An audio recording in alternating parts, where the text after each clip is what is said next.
Hello, my name is Sebastian Garza. This is for my Speech 1321 class. My professor's name is Monica Yancey. Today is September 11th, 2024, and this is my audience.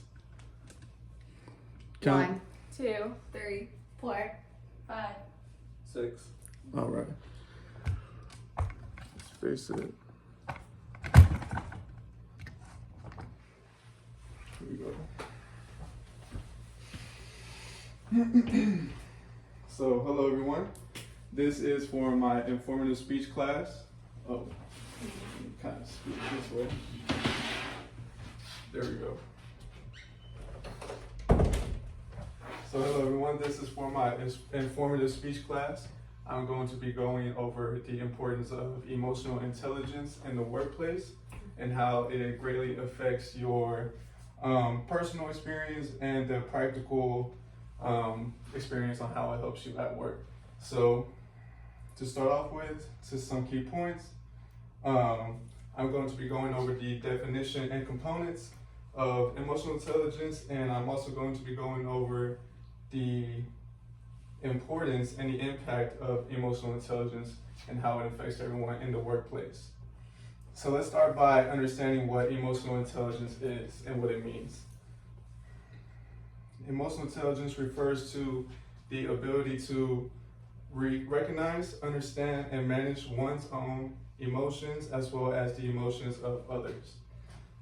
So what that means is,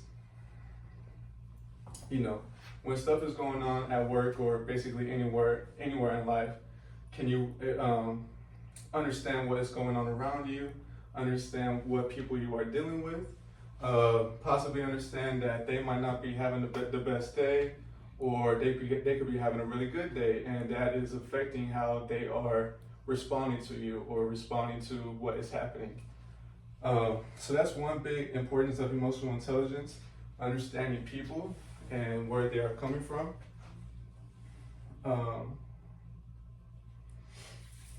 Let's see. Another good way of improving your emotional intelligence would be, so when you do realize that someone may be treating you bad, or let's say for an example at work, someone overreacts to something that you are working on with, say if it's a project and they start overreacting, they have a breakdown and they start yelling, or they might try to blame you for stuff. A good way of countering that, instead of pouring the blame onto them or going back and forth, would be to just understand where they're coming from. Understand that there is a two-player role in everything, that everything has a two-point of view and it's not just yours. Although the person may be coming off a bad way to you, you don't have to respond in that manner. You can have a higher regard and have your emotional intelligence up, and you can respond in a much better fashion. A lot of times that relieves the situation and they calm down just from responding to how you're reacting. Supporting this would be, according to Mr. Daniel Goleman, emotional intelligence includes the 5 key components: self-awareness, self-regulation, motivation, empathy, and social skills. The first one being self-awareness, kind of going over what I was just mentioning, being self-aware of what's going on around you. That's one of the first main key components of emotional intelligence. Self-regulation, that ties in with the self-awareness, regulating yourself on how to react. They always say you can't control what's going on around you, but you can control how you react to the situation. So that's important. Where your motivation is coming from, that's the third one. So everyone has a key, relying factor on what motivates them throughout the day and why they're going to work, or why they're trying to, go to the gym and work out or eat healthy. There's always a motivational factor behind that situation.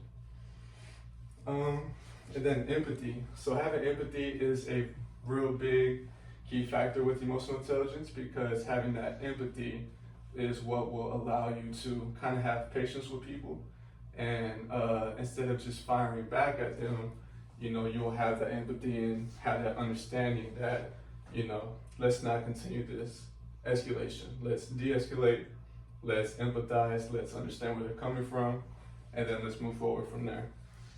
And then the last one being social skills. Obviously, just having those social skills would play a huge, would give you a huge benefit on having emotional intelligence. Talking to a lot of people every day, I've realized that my social skills have definitely increased, and my emotional intelligence has also, like, I want to say leveled up, but I used to have a lot of hard times dealing with people at work who would give me a hard time, or when like authority would try to give me a hard way of going about things. Now my emotional intelligence would allow me to self-regulate that and empathize with them and just socialize with them. Try to find a common ground that you can both connect on. Moving forward, now that we understand what emotional intelligence entails, let's explore how it can improve individual performance.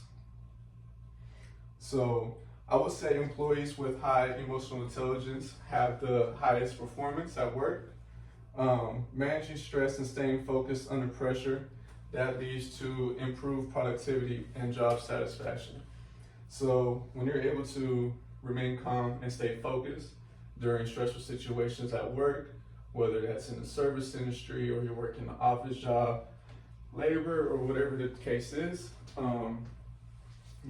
there's always your own factors of stress that work comes about with.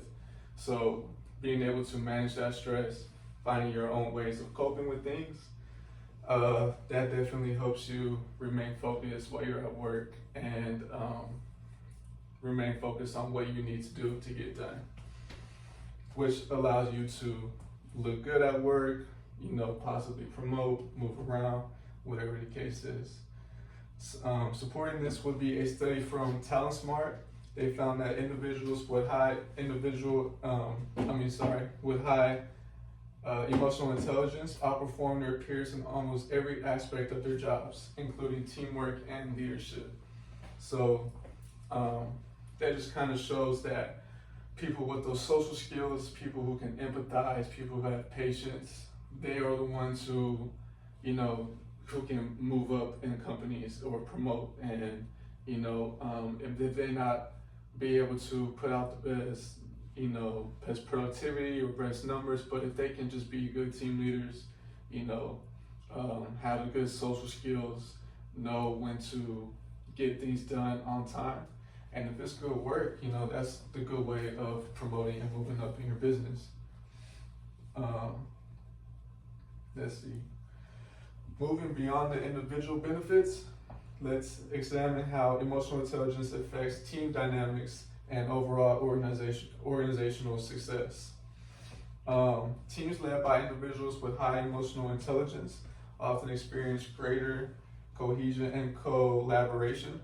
So those teams or groups that are led by people with high emotional intelligence, they are usually stuck together a lot more tighter than those who aren't. That being because the leaders who have that leadership role know the importance of, having empathy with each other, being level-headed, realizing that everyone has a different background, everyone had a different day, everyone eats different things, everyone does different things that affect their overall mood for that day. So a good team leader would realize that and do things that would put their group in the best positions possible to succeed and to get things done that they might need to. These leaders, adapt at resolving conflicts and motivating their team members. That is also one of the key factors in emotional intelligence, was the motivation. Those team leaders will be able to motivate their entire team on, sticking together. If there is problems within the group, they're able to resolve those issues without any, major conflicts. And if there is any major conflicts, those team leaders are always able to find resolutions for that problem, and that is the reason why a lot of those successful companies have a lot of those leaders in place who, if you ever realize, are always on interviews. They're very sociable, very into with it on social media, so they're getting involved more. Research from the World Economic Forum highlights that emotional intelligence is crucial for creating a positive work culture and achieving long-term business success. I would say this ties into my teamwork experience, as I have had many years on a football team that consisted of many different people with different cultures and individual personalities that we had to connect with over, long days at practice or football games. And we would work a lot on, just emotionally connecting with each other. And that a lot of times would get us through hard times and allow us to get through hard practices and get through a tough game. Those type of things that you build your emotional intelligence on together as a team is what pushed those teams forward, rather than just being by yourself and doing it. So to wrap up, let's discuss how individuals and organizations can develop and harness emotional intelligence effectively. A lot of different companies try to do group activities to help build chemistry. Within the organization, employees that would aid in emotional intelligence, they a lot of times, do group trips, or they will have, daily parties, little small things like that that would allow team members to group together and get together, kind of connect on a more personal level rather than just the everyday work life. Small things like that are tactics to help build team emotional intelligence, because you allow yourself to kind of get to know each other a little bit more, and that will allow you to build on those relationships. So in conclusion, enhancing both personal and organizational effectiveness in the workplace, that is what having a good emotional intelligence will do for you. Help with your organizing and enhancing your personal connection with the team and your own emotional intelligence. It is what keeps a high moral in business. So, people would tend to not want to attack each other. Just having that high emotional intelligence. The more you get to know each other, the more you understand what might make someone tick. If you understand that so-and-so might, have a bad situation at home, you will give that person a little bit more patience. You empathize with them a little bit more. When it comes to team building, you will have that familiarity with them, being that you've already been with them for whether it's multiple, assignments or multiple team get-togethers. If you can build that chemistry, then your organization or company will succeed, hopefully.